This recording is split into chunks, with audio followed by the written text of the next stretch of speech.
بسم اللہ الرحمن الرحیم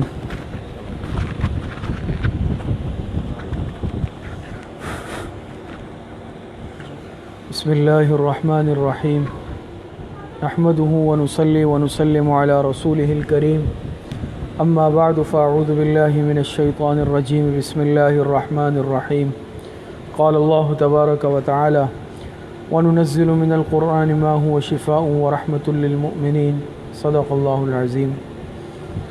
الحمدللہ ہم سب یہاں ایک نہایت ہی بابرکت موقع پر جمع ہے، اور یہ موقع قرآن کریم کی تکمیل کا ہے، اور تراویح میں آپ حضرات نے حافظ صاحب سے مکمل قرآن کریم سنا۔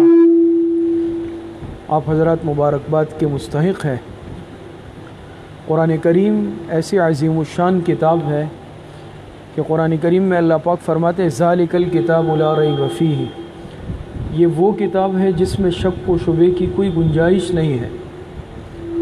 تو قرآن کریم کے نزول کے بعد سینکڑوں سال کا عرصہ گزرا، لیکن اس قرآن کریم کا اعجاز آج تک اسی طرح برقرار ہے۔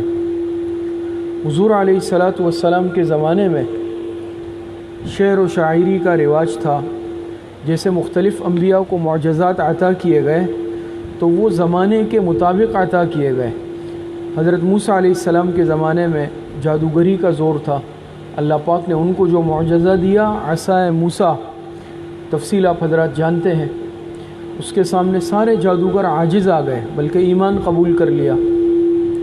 حضرت عیسیٰ علیہ السلام کے زمانے میں طب کا شہرہ تھا، بڑے نامی گرامی طبیب، حکیم، معالج، لیکن اللہ پاک نے حضرت عیسیٰ علیہ السلام کو کیا معجزہ دیا کہ مادرزاد نابینا کی آنکھوں پر ہاتھ پھیرتے تھے، اللہ پاک کے حکم سے بینائی واپس آ جاتی تھی۔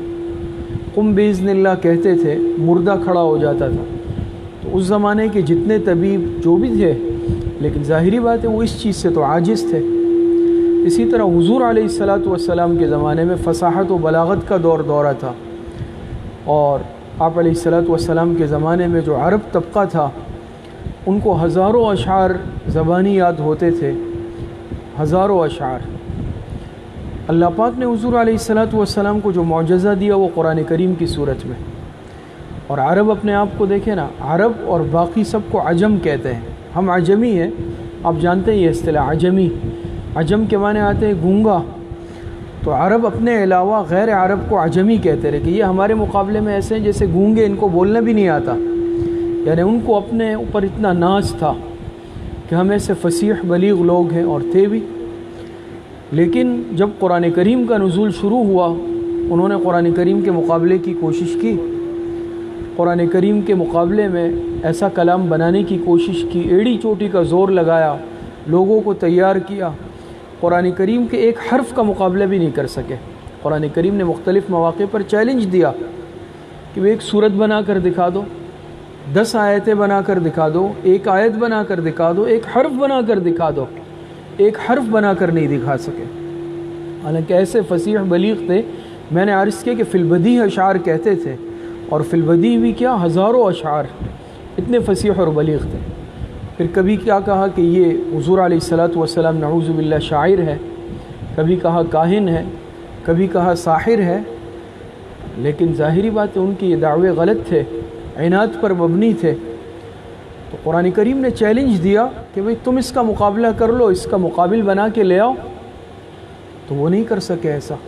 تو یہ قرآن کریم ایسی معجز کتاب ہے، اس کا اعجاز ہر اعتبار سے، حفظ کے اعتبار سے اگر قرآن کے اعجاز کو دیکھا جائے تو آپ آج دیکھتے ہیں، آپ کے سامنے ہیں کہ ہمارے درمیان بھی ایسے بچے ہوں گے 10 سال 12 سال مکمل حافظ قرآن۔ یہ قرآن کریم کا اعجاز ہے، اور کسی کتاب کے حافظ آپ کو نہیں ملیں گے، لیکن یہ اس قرآن کریم کا اعجاز ہے کہ اللہ پاک نے آسان کر دیا ہے۔ چھوٹا بچہ ہوگا قرآن کریم اس کو زبانی یاد ہوگا، پورا قرآن کریم۔ آپ دیکھتے ہیں تراویح میں حافظ صاحب آگے بڑھتے ہیں، مصلی پہ ہوتے ہیں، پیچھے بزرگ حضرات پیچھے ہوتے ہیں، سفید ریش بھی ہوتے ہیں، بڑی عمر کے بھی ہوتے ہیں، اس کے والد ہوتے ہیں، دادا ہوتے ہیں، لیکن وہ پیچھے ہیں، حافظ صاحب آگے ہیں۔ اس کو کس نے یہ مقام دیا؟ حافظ صاحب کو، اس قرآن کریم نے۔ تو یاد کرنا آسان، اور کسی کتاب کا حافظ آپ کو نہیں ملے گا۔ اسی طریقے سے اس قرآن کریم کا اعجاز پڑھنے کے اعتبار سے بھی ہے۔ دنیا کی کوئی کتاب انسان ایک مرتبہ پڑھ لے دل بھر جاتا ہے، چلے 2 مرتبہ پڑھ لی، بہت دلچسپ ہے 3 مرتبہ پڑھ لی، پھر کوئی ہاتھ نہیں لگاتا۔ لیکن اس قرآن کریم کی انسان جتنی تلاوت کرتا ہے اتنی حلاوت بڑھتی ہے، اتنا مزہ آتا ہے، اور انسان چاہتا ہے کہ میں زیادہ سے زیادہ اس قرآن کریم کی تلاوت کرتا رہوں۔ اور پھر آپ دیکھتے ہیں بعض قاری حضرات خوبصورت آواز میں پڑھتے ہیں، انسان کے دل پر کیسا اثر ہوتا ہے۔ تو اس کے پڑھنے میں بھی ایک جذب انجذاب کی کیفیت ہے، اعجاز کی کیفیت ہے۔ اسی طریقے سے یہ قرآن کریم اس اعتبار سے بھی اس کا اعجاز ہے کہ اس کے ایک حرف میں آج تک کوئی تبدیلی نہیں کر سکا۔ باقی جو ادیان ہے، یہودیت ہے، عیسائیت ہے، دوسرے ادیان ہے، کوئی آج یہ دعویٰ نہیں کر سکتا کہ ان کی جو کتابیں ہیں، تورات ہے یا انجیل ہے، وہ اپنی اصلی حالت پر موجود ہے۔ کوئی کتاب نہیں، سب تحریفات سے بھری ہوئی، اور خود ان کا بھی آپس میں خاص طور پر عیسائیوں کا اختلاف ہے انجیل کے معاملے پر۔ کئی ساری انجیلیں موجود ہیں، کون سی صحیح ہے کون سی غلط ہے، سب جو ہے تحریفات سے بھری ہوئی ہے۔ واحد کتاب قرآن کریم ہے کہ اس کے ایک حرف کے ایک نقطے میں آج تک کوئی تبدیلی نہیں کر سکا، کیونکہ اللہ پاک کا وعدہ ہے اِنَّا نَحْنُ نَزَّلْنَا الذِّكْرَ وَإِنَّا لَهُ لَحَافِظُونَ۔ یہ اللہ پاک نے فرما دیا وَإِنَّا لَهُ لَحَافِظُونَ، ہم ہی اس کی حفاظت کرنے والے ہیں۔ اسی لیے جس طرح حضور علیہ الصلاۃ پر نازل ہوا، آج تک قرآن کریم اسی طرح موجود ہے۔ تو قرآن کریم کا اعجاز اگر بیان کیا جائے تو پڑھنے کے اعتبار سے، حفظ کے اعتبار سے، حلاوت کے اعتبار سے، حفاظت کے اعتبار سے، ہر اعتبار سے اس کتاب میں اعجاز موجود ہے۔ اور اسی طریقے سے جو بچہ حافظ قرآن بنتا ہے، آپ حضرات کو معلوم ہے کہ قیامت کے دن اس کے والدین کو سونے کا تاج پہنایا جائے گا، بہت بڑی بات ہے۔ تو اپنے بچوں کو حافظ قرآن بنائیں، اپنے بچوں کو قرآن کریم کا عالم بنائیں، تاکہ قیامت کے دن یہ بچے ہمارے لیے شفاعت کا ذریعہ بنیں۔ آپ حضرات جانتے ہیں حدیث میں آتا ہے کہ حافظ قرآن قیامت کے دن 10 ایسے افراد کی سفارش کرے گا جن کے لیے جہنم واجب ہو چکی ہوگی، لیکن اللہ پاک اس کو اختیار دیں گے کہ آپ کو اختیار ہے، جس کی آپ سفارش کریں گے، ہاتھ رکھیں گے، وہ جنت میں جائے گا۔ اب کتنی بڑی بات ہے، یہ معمولی بات ہے، یہ بہت بڑی بات ہے۔ تو بس عرض کرنے کا مقصد یہ ہے، اپنی اولاد کو حافظ قرآن بنائیں، قرآن کریم سے عشق کرنے والے بنیں، قرآن کریم کی تلاوت کرنے والے بنیں۔ تراویح میں الحمدللہ آپ حضرات نے قرآن کریم سنا ہے، تو یہ مکمل ایک سنت تو پوری ہوئی ہے، لیکن مستقل تراویح پورے رمضان میں پڑھنا یہ الگ سنت ہے۔ بعض دفعہ ہم اس میں کمزوری دکھاتے ہیں کہ ایک جگہ پہ تراویح پڑھ لی، قرآن ختم ہو گیا، اب تراویح کی چھٹی ہو گئی۔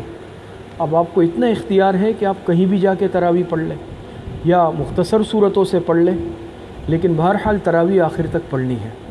تو یہ چند معروضات عرض کرنی تھی۔ اللہ پاک مجھے بھی اور آپ سب حضرات کو صحیح عمل کی توفیق عطا فرمائے۔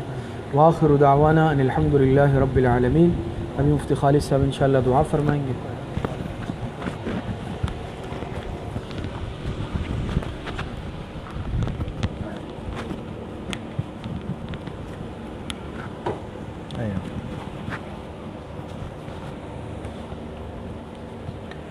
الحمد للہ رب العالمین والصلاة والسلام علی سید الانبیاء والمرسلین سیدنا وسندنا وحبیبنا وشفیعنا وقرۃ اعیننا محمد وآلہ واصحابہ اجمعین۔